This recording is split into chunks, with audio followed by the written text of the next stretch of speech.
De luns a venres en Radio Leiros, Outra mirada.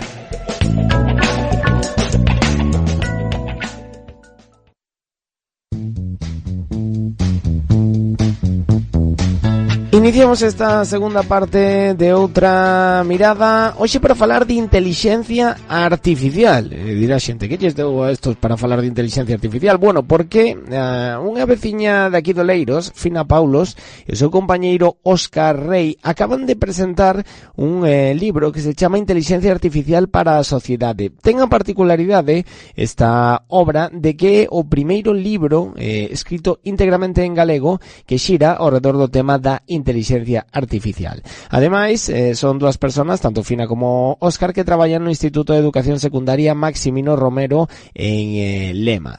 Temos connosco os dous, Fina, Óscar, que tal? Moi bo día. Hola, bo día, que tal? Hola, bo día. Imos a falar un pouco do tema deste libro.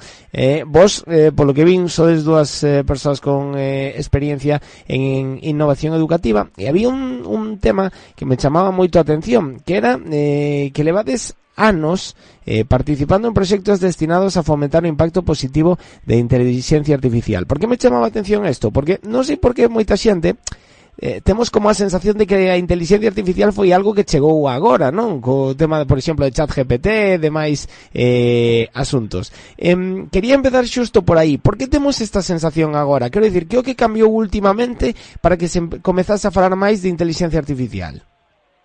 A ver, empezo eu entón. Vale, vamos a ver. Bueno, eu son profesora de informática e dende hai 2 anos imparto esta asignatura, como ben comentabas, a de inteligencia artificial en cuarto da ESO. Empezamos con esta asignatura, como ti ben dice, unha materia que xa hai, se miramos hacia atrás, pois ao mellor de mediados do xa de 1950, por aí xa surdiu a inteligencia artificial. Pero é quizáis agora, aquí en todo o que é publicidade nos medios de comunicación, cando empezan a salir pois cousiñas que se están facendo con inteligencia artificial e que está tendo moito impacto. Nos consideramos o ano pasado pois que era moi adecuado, moi oportuno impartir esta materia no IES, e bueno, collina eu, este ano repito, e o que estou vendo cos rapaces é que suponlles moita motivación á hora de traballar, porque nós pensamos que a adquisición de coñecementos no alumno non só se acada na aula, senón tamén fora da aula. E nós, como ben decías, proxectos que levamos a cabo, pois tratamos valores como poden ser a igualdade, a violencia de xénero, o traballo en equipo, ou, por exemplo, moito a diversidade de persoas. De feito, o ano pasado fixemos un proxecto con talentos inclusivos que, vamos, para os rapaces supuxo aprender moitísimas que na aula non podemos ver. Entón, son experiencias que collen a maiores fora do que é o ámbito escolar, digamos, dentro do IES. Óscar, unha das cousas que máis destaca sobre a obra é o tema da ética e da responsabilidade na inteligencia artificial. A que nos referiríamos con isto?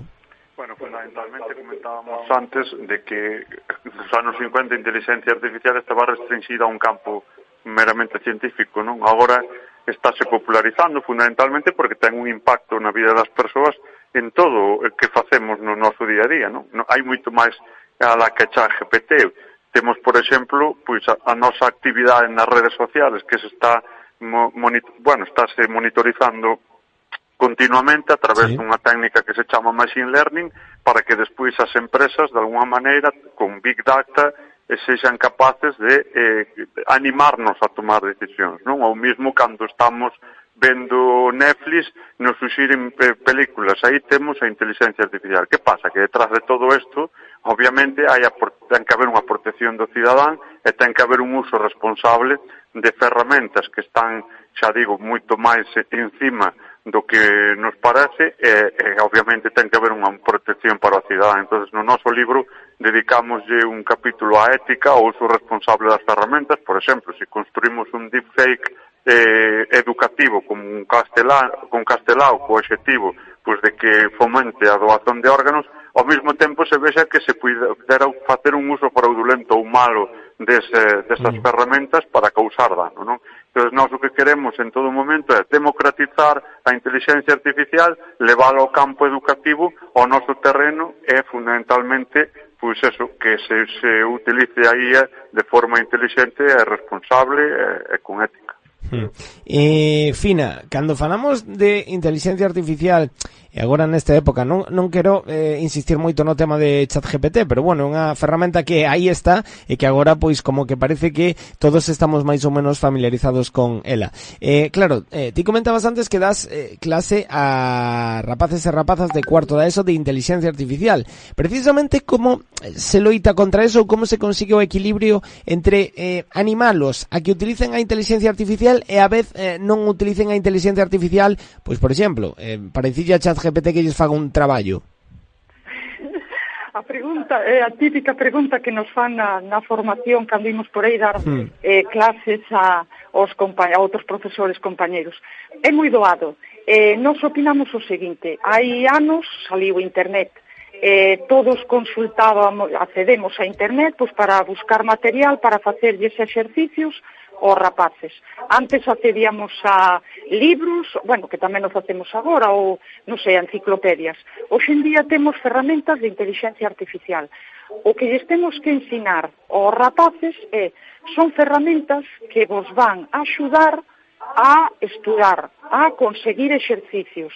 Os rapaces chegan á casa e teñen que facer un exercicio, pois, por exemplo, para repasar algo de ortografía.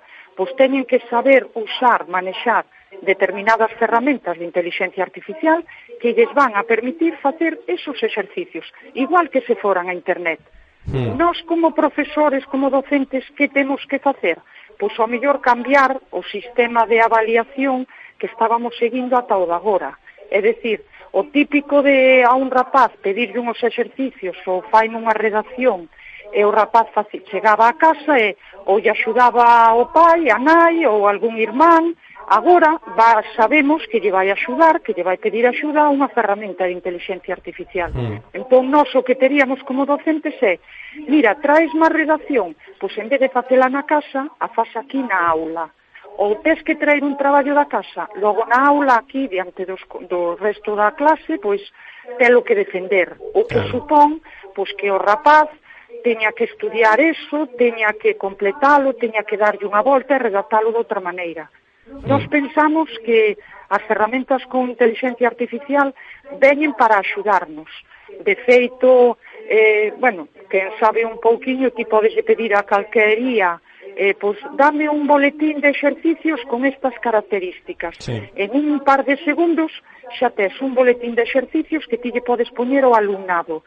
Ese tempo que ti gañaches, pódelo usar para sentarte con outro alumno que ao mellor ten certas dificultades de aprendizaxe e podes dedicarlle ese tempo que ChatGPT, Copilot ou a ferramenta que fora che proporcionou para ti poder dedicarlle exclusivamente a ese rapaz. Ademais de que podes ter material específico para cada rapaz, podes ter unha ensinanza totalmente personalizada para segundo as necesidades de cada un.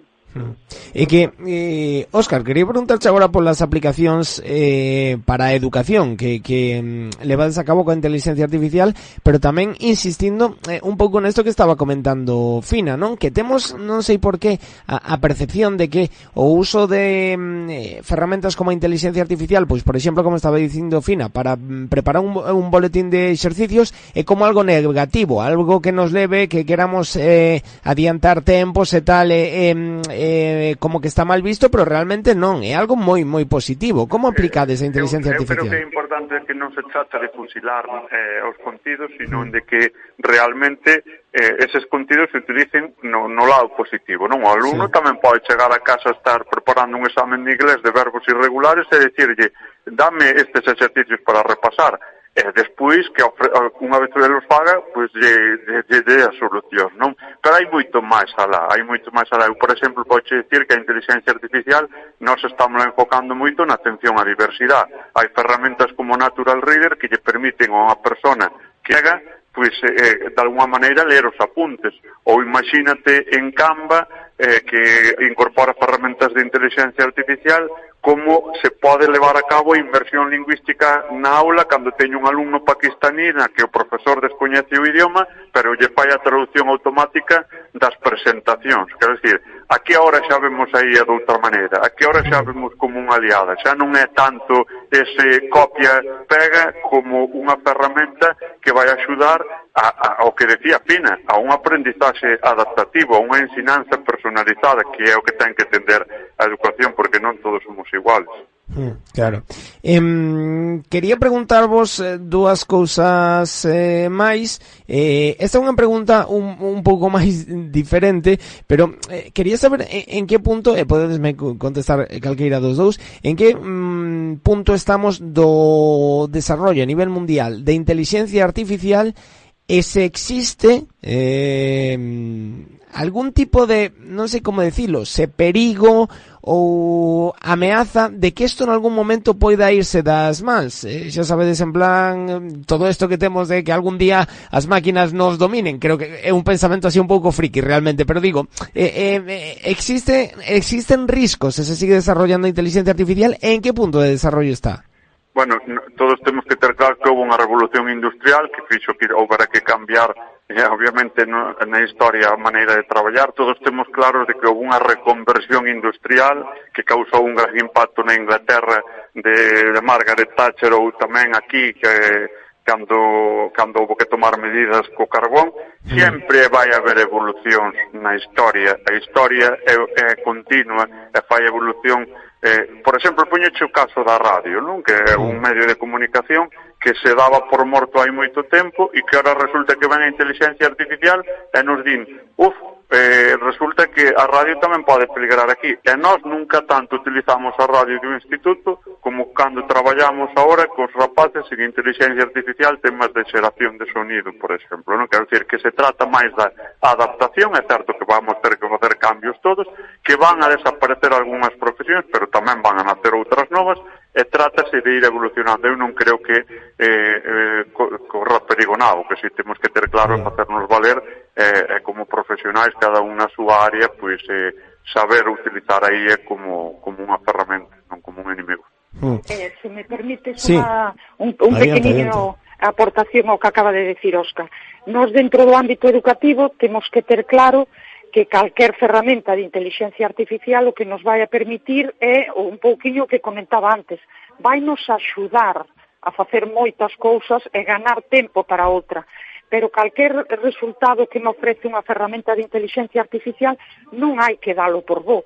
Somos nós como docentes que temos a capacidade suficiente para coller e decir, este texto me sirve, estes exercicios son adecuados ou estes non. Que ocorre? Que nós agora non imos a ter que partir de cero.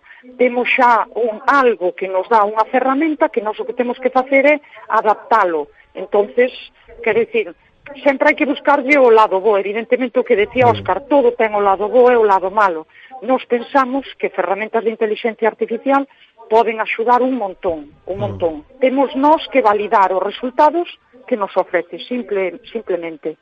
Quero rematar preguntándovos tamén aos dous sobre a obra en sí, o libro en sí, Inteligencia Artificial para a Sociedade. Dúas preguntas moi claras. A primeira, é comprensible para a xente que non temos coñecemento sobre a materia, e despois, por outra banda, o tema de que está feito en galego e que é un proxecto pioneiro en galego. Por que decidichedes apostar por facelo en galego? Bueno, en primeiro lugar, o libro é precisamente para eso, para que a xente que non ten nin idea de inteligencia artificial se achegue ao mundo da inteligencia artificial. Nós decimos que este libro vai democratizar un pouco o uso das ferramentas para todo o mundo. Consiste pois nunha serie de recursos teórico-prácticos que nos explican de forma amena como levar a cabo eso. E pois, en relación á segunda pregunta do tema do galego, pois creo fundamentalmente que, ahora che dirá Fina, non, a súa posición, pero creo que era un espacio que se tiña que cubrir e bueno, nós vamos a aportar o noso grande área. Vale, e agora, a miña pequeniña é o que decía Óscar, é un libro feito por un par de profesores que imparten esta asignatura e que consideraron que os coñecementos que eles teñen, pois, calquer outro profesor lle pode servir de axuda para cando impartan eles esa materia. E estes dous profesores, pois, plasmaron nunha obra, pois, as clases que eles están impartindo nun centro do rural, o Maximino Romero de Lema, en galego, porque nós somos un centro do rural, estamos en Galicia, e pensamos que igual que hai que ensinar aos nenos a defender o seu idioma, tamén hai que empezar a inculcarlles, pois, lecturas en galego de libros de texto. E, por suposto, pois, a inteligencia artificial tamén a temos que ensinar a falar galego. Pero o importante, sobre todo, que non é un libro solo para profes e para alumnos. É un libro que pode coller calquera persona e tamén usalo, pois, en todas as súas profesións. É certo que ten un enfoque educativo porque somos nós profes, pero podería coller o calquera persona e traballar con el desde unha forma teórico-práctica, con códigos QR que se escanean e se poden ver vídeos. Bueno, eu creo que vale a pena que se vexe e que se lle dé unha oportunidade que este interesado. Pois, Fina, Óscar, primeiro, darvos las gracias porque estaresme